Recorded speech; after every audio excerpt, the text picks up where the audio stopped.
we're going to go through some of the scenarios which have been mentioned in the books of fiqh to make the matter easy for the student to understand.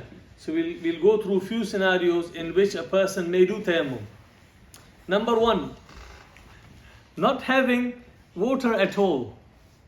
A person does not have water, or he doesn't have sufficient water to do wudu or ghusl. A person doesn't have water. Whether he is traveler or whether he is a resident, he doesn't have water. Water's run out, or there is no water in his reach. He can't think of a way to get to water.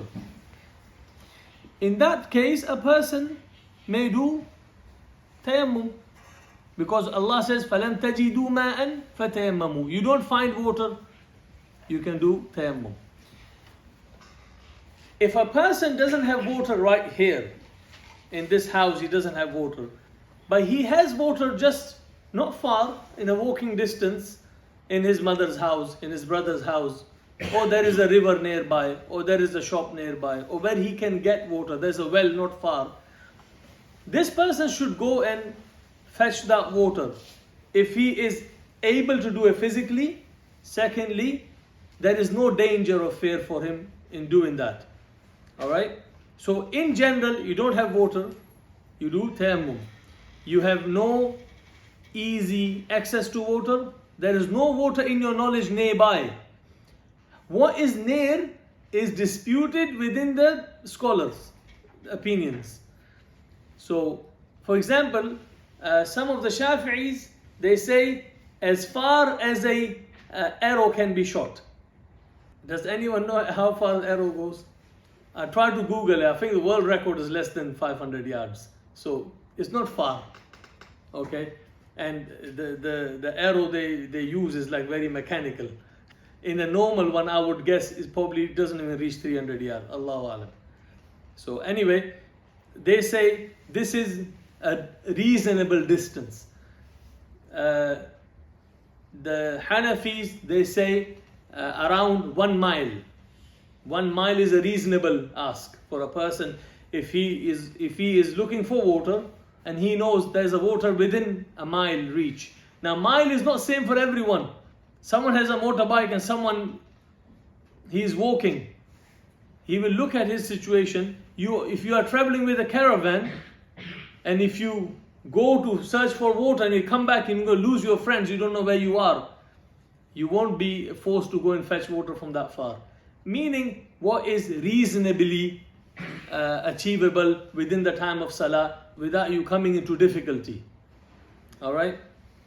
Secondly, if you fear there is a danger in the way, there are thieves in the way, someone might rob you, or you think there are people who might harm you, or there is some sort of enemy, or some animals you fear they might harm you, then there is no reason for you to take this trouble.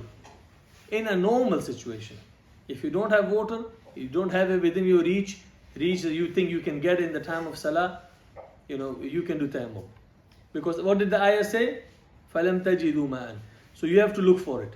Some said 1 mile, like Hanafis. Some of the Malikis says up to 2 miles. The Shafis, they don't really make you walk a mile. They say within a reasonable distance where you shoot an arrow. This to give you a kind of an understanding. And some said 6,000 steps. Some said 4,000 steps. A mile, according to Google, is about 2,000 steps. Depend who's walking. And a normal person can walk it between 15 to 22 minutes depending on the pace. So it gives you kind of an idea. Alright? So that's the first point. Another point, what if water is sufficient for half of wudu? He has water, but he knows he can't do full wudu with it. What should he do? Some of the scholars, they say that he should do half the wudu, then he should follow it up with tayammum. Because when he has water, he must use it. And because Nabi Sallallahu Alaihi Wasallam said, Allah said, فَاتَّقُوا اللَّهَ مَا اسْتَطَعْتُمْ. And Nabi Sallallahu Alaihi Wasallam said, إِذَا أَمَرْتُكُمْ بِأَمْرٍ فَأْتُوا مِنْهُ مَسْتَطَعْتُمْ. Hadith muttafaqun alayh. So, as much as he can do, and if he can't finish it, he will go to Tayammum. Yeah, and this view is the view of Shafi'is and Hanbalis, that he should do that. And the others, they say, well, if he knows for sure he can't do, let's say you have a liter of water, you need to do ghusl. You know you cannot do ghusl in that. You can't even do wudu in that. So, but you can do wudu in that, but our wudu is not like the wudu of the Salaf. Yeah, they can do ghusl in our wudu water. But in general, if you have water, you sure you can't do ghusl with it, you just do tayammum. Number 3, if you have to buy water, the only option you have to buy water, and if that doesn't affect you adversely, for example, you are at a service station and there is no water except the one in the shops. So you either get yourself fuel to get to your destination, or you either buy water. What do? Water is available, you can buy it, but that means you can't fuel up. Then you definitely do tayammum. If you are comfortable buying water and they're not selling it more expensive than they should, you're not making a loss, or you are in a debt that you need to pay someone money, he's asking for money, but you say, no, I'm buying water. In that case, you should do tayammum. That's the understanding from most of the scholars, as far as I know. Allahu Alam. Another situation, we're just gathering as many situations as possible. He doesn't have water, someone gives him a gift of water bottle or water, then he must accept that gift.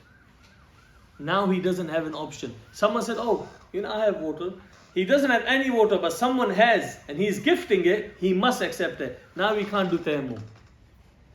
Or you are in a place that you don't have anywhere to do wudu. The only option is tayammum. And someone said, no, you can come to my house and do, and you don't feel any trouble, you don't feel any danger, then you should do wudu, not tayammum.